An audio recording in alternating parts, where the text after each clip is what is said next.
No, lo que pasó es que hubo una mala interpretación. La Corte en ningún momento suspendió el juicio. La Corte lo que hizo es pedir al Tribunal Oral que tenía que iniciar el juicio el expediente para constatar si efectivamente había habido privación de justicia, porque ya en varias instancias, primero en el juzgado de Corrini, que era el juez de primera instancia, después en las cámaras y la Cámara de Casación, y después en el Tribunal Oral, le habían negado al abogado de Cristina Kirchner y a otros abogados de otros que están involucrados en el juicio, la aceptación de pruebas que las defensas estaban pidiendo. Entonces la Corte entendió que podía haber privación de justicia. Lo peor que le puede pasar a usted, no a Cristina Kirchner, en un juicio, es que no le acepten una prueba. Entonces, ¿qué hizo la Corte? Pidió el expediente, pero la Corte en ningún momento dijo que se suspenda el juicio. Eso fue una interpretación. El juicio puede o no suspenderse, eso es una decisión no de la Corte, sino del Tribunal Oral.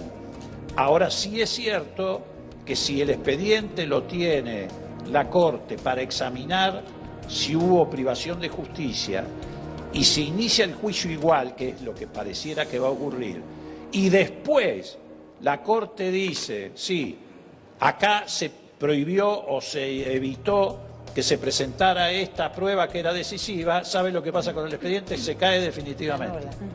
Ahora, diputado, en las últimas horas también el gobierno reaccionó ante esta posible decisión de la Corte de que no se realizara el juicio. Incluso el presidente Mauricio Macri habló de impunidad, Garabano. Digo, ¿qué piensa que va a hacer el gobierno con respecto a las causas que involucran a la expresidenta? ¿Le conviene o no que esté en el banquillo de los acusados estando a meses de las elecciones? Bueno, en primer lugar, cualquier gobierno democrático no debería hacer nada, porque no tiene por qué involucrarse en causas judiciales. Pero este es un gobierno que ha decidido manipular la justicia. Entonces, por ejemplo, apenas inició la investigación el juez Ramos Padilla, el presidente en persona dijo que había que echar el juez. Bueno, esto ya... El problema que tiene el gobierno es que no tiene cómo hacer campaña electoral. No pueden salir a la calle a hacer campaña electoral porque la economía está estallando, la situación social es insoportable. Entonces, para este año ellos tenían previsto que la agenda de campaña de ellos fuera esto, los juicios a Cristina, la fotografía entrando en tribunales, etcétera, etcétera, para seguir con el cuento de que se robó un PBI, todas esas mentiras que se transformaron en una estafa a la sociedad. Como eso se le estaba por caer, se quedaban sin campaña electoral.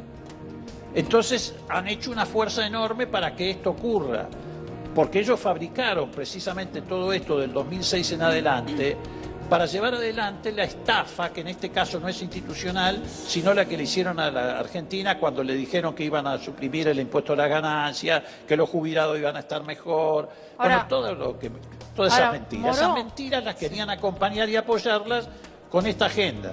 Ahora, en ese punto, porque uno se pone a revisar las causas y empieza a mirar a los que están detenidos. Estoy pensando en José López, en Julio De Vido, digo, por causas que algunas tienen a la expresidenta también entre quienes han sido procesados, como es el caso del juicio que empieza el próximo día martes.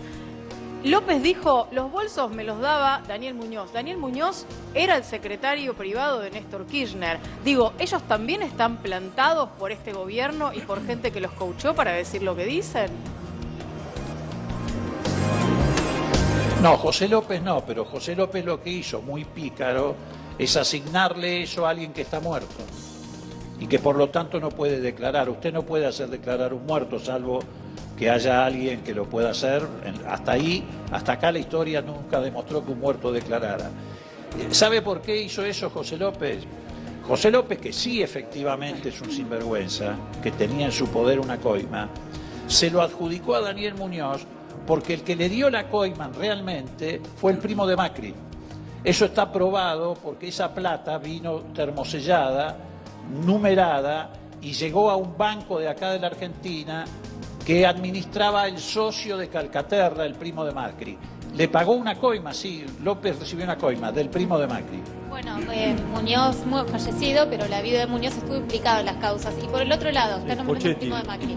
También está muy cuestionada la gestión de la Oficina Anticorrupción de Laura Alonso, porque justamente dice que siempre se presenta como querellante en todas las causas que no son del gobierno, pero en las del gobierno, como la del primo de Macri, nunca.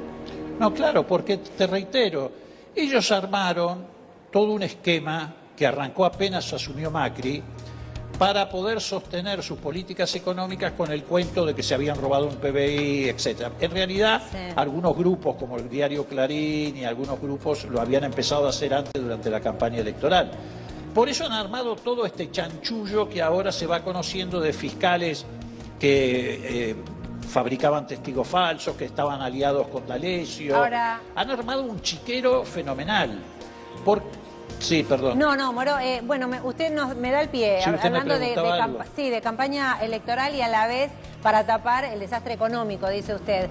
Se había anunciado hace poco que iban a congelar todos los aumentos, sin embargo, el agua va a aumentar 22% en este mes de mayo. Están llegando las facturas de gas que aumentó en abril. Las jubilaciones, supuestamente la moratoria vence en julio, ahora dicen que por ahí la extienden a fin de año.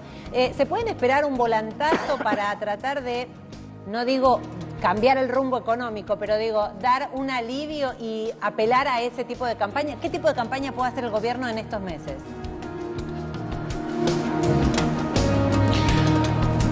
A ver, el gobierno está festejando desde ayer que la inflación es de 3.4, con lo cual la inflación anual fue del 55.6. Yo no sé de qué se ríen o qué festejan. En segundo lugar, es evidente que la Argentina en estos últimos meses está sufriendo un proceso de destrucción de empleo. Entre enero y abril se cerraron en Capital Federal y Gran Buenos Aires 7.046 negocios o comercios. 1.970 se cerraron solo en el mes de abril. Eso es desempleo en goteo. Por esos cierres perdieron trabajo 28.000 personas. No es una gran fábrica que cierra, aunque también están cerrando empresas muy importantes o dejando en la calle mucha gente, empresas importantes, Loma Negra 200, etcétera. Entonces, digo, ese proceso de destrucción va a continuar.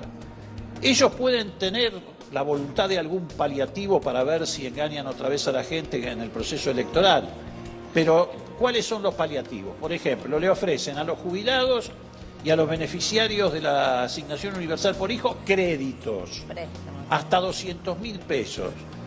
Eso es endeudar a los pobres, porque además le ofrecen créditos con tasa de interés al 70%. La gente acogotada, porque no puede pagar los servicios, a veces tiene que sacar un crédito hasta para pagar la cuenta de luz, capaz que recurre a eso. En cuanto al agua, que usted me decía, le quiero aclarar que a partir del mes que viene las facturas de agua ya no son más bimestrales, sino van a ser mensuales. Exactamente. Moró, le queremos agradecer el tiempo que nos ha brindado, recibirnos allí en su despacho y gracias también a Penélope por el trabajo desde el lugar.